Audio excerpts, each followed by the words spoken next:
Before you judge a man standing alone in an orchard with a bucket of white paint, ask yourself one question.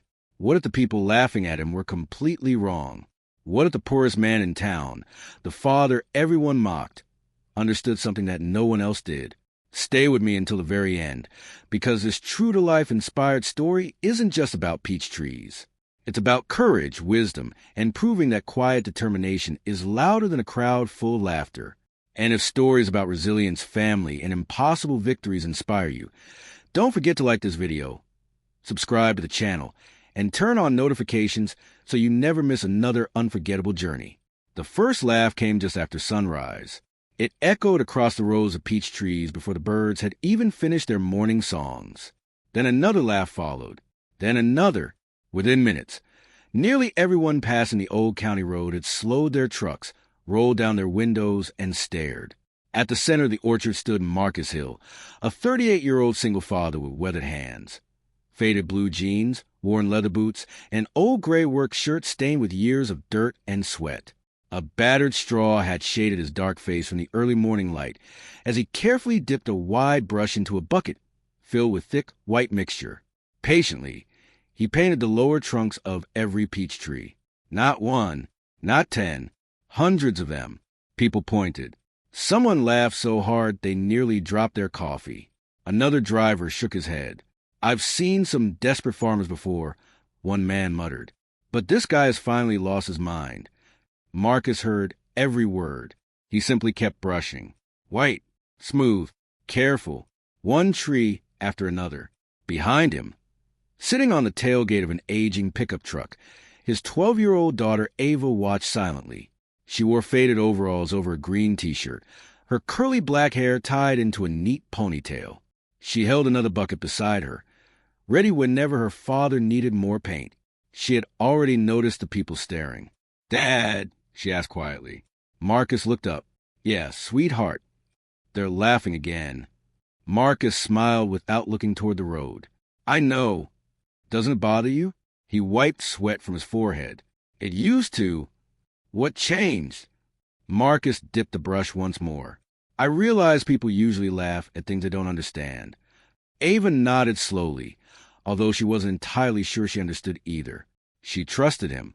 That was enough. The Hill family orchard wasn't much compared to the giant commercial farm spread across the county.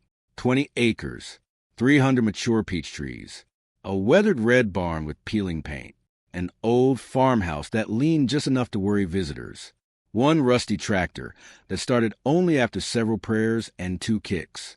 Everything Marcus owned had been repaired more times than it had been replaced. Every dollar mattered. Every harvest determined whether they could survive another year. 5 years earlier, life had looked very different. Marcus had never imagined raising a child alone. His wife, Danielle, had been the dreamer. She loved peach blossoms. She believed every spring represented another chance to begin again. While Marcus worried about equipment, rainfall, fertilizer costs, and market prices, Danielle walked through the orchard admiring flowers like each bloom was a tiny miracle. Whenever Marcus became discouraged, she always repeated the same sentence. "The trees always know when it's time to bloom." He never fully understood what she meant, until she wasn't there anymore. Cancer arrived quietly. At first it looked like simple exhaustion. Then appointments became treatments. Treatments became hospital stays. Hospital stays became impossible choices. Marcus sold equipment. He refinanced the farm. He emptied savings. Friends organized fundraisers. Neighbors brought meals. Church members prayed. Danielle smiled through every painful day, reassuring everyone else while quietly fighting battles nobody could see. One rainy November morning, she squeezed Marcus's hand inside the hospital room. "Promise me something. Anything. If our little girl ever loses hope." Marcus fought back tears. "Remind her that seasons always change." He nodded. "I promise. And don't sell the orchard." Marcus looked away. "We may have to." "No." Her voice barely rose above a whisper. "Those trees are our family now." 2 days later, Marcus drove home alone. The passenger seat remained empty.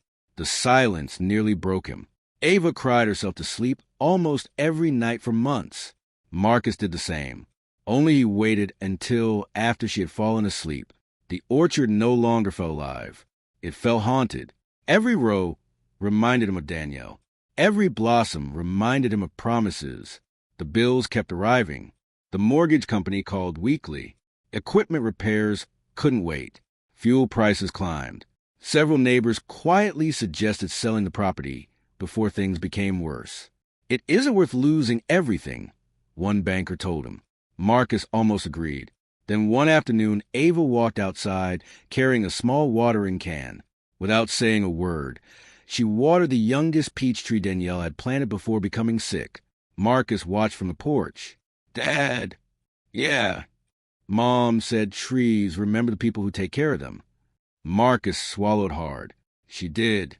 "So?" Ava smiled gently. "Maybe this orchard still remembers her." That sentence changed everything. Marcus decided they would fight, no matter how difficult, no matter how long it took. The next several years tested every ounce of strength they possessed. Late frost destroyed blossoms. Heavy rain split fruit. Insect arrived earlier than expected. One season ended with nearly half the peaches damaged before they ever reached market. Insurance covered almost nothing. Marcus worked construction jobs during winters. He repaired fences for neighboring farms, fixed engines, delivered hay, anything that paid enough to keep electricity flowing inside the old farmhouse. Sometimes Ava joined him after school. She learned how to repair irrigation pipes before most children learned algebra. She could drive the tractor before she was tall enough to comfortably reach the pedals. She packed fruit crates with astonishing speed. Never once did she complain. Still, Marcus noticed things. Children whispered at school.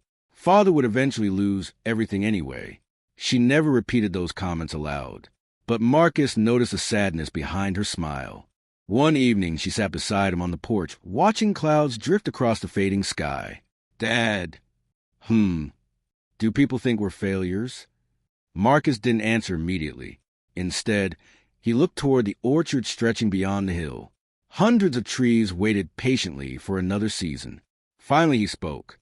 "No, they don't." "Oh, some probably do." Ava frowned.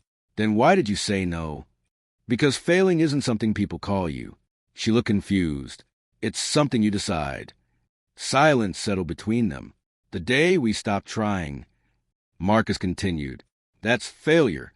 Ava leaned her head against his shoulder. "So we're still trying." He smiled. "Every single day." Winter arrived harder than expected that year. Weather forecasts warned of unusual temperature swings. Warm afternoons followed by freezing nights. Experienced growers worried. The county agricultural office issued alerts. Some farmers shrugged them off. Others prepared heaters for their orchards.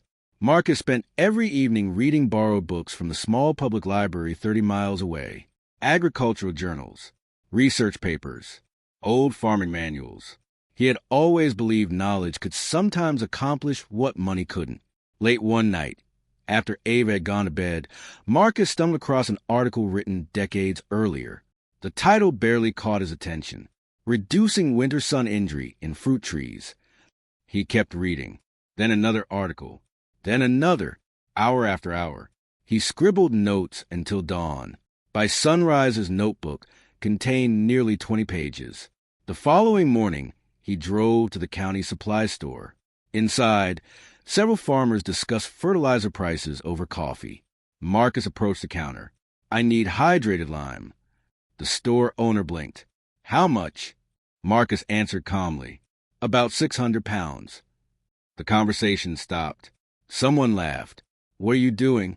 Building a castle?" Marcus smiled politely. "No." "Then what?" "I'm painting peach trees." The room exploded with laughter. One farmer nearly spilled his drink. "You serious?" Marcus nodded. "You know they're trees, right?" More laughter. "They're not fences." Another man grinned. "Maybe he wants them to match his house." Marcus simply paid for the supplies.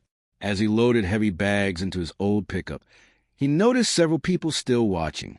One elderly farmer stepped closer. "You really believe that'll work?" Marcus looked at him. I believe it's worth trying. The older man studied him for several seconds, then quietly said something unexpected. Sometimes trying what everyone else refuses to try is exactly how progress happens. Marcus smiled gratefully. Thank you. The old farmer tipped his cap. Hope you're right. The next morning, before sunrise, Marcus mixed the lime wash carefully inside large buckets until it formed a smooth white coating. Ava helped stir. It looks like giant buckets of paint. It does.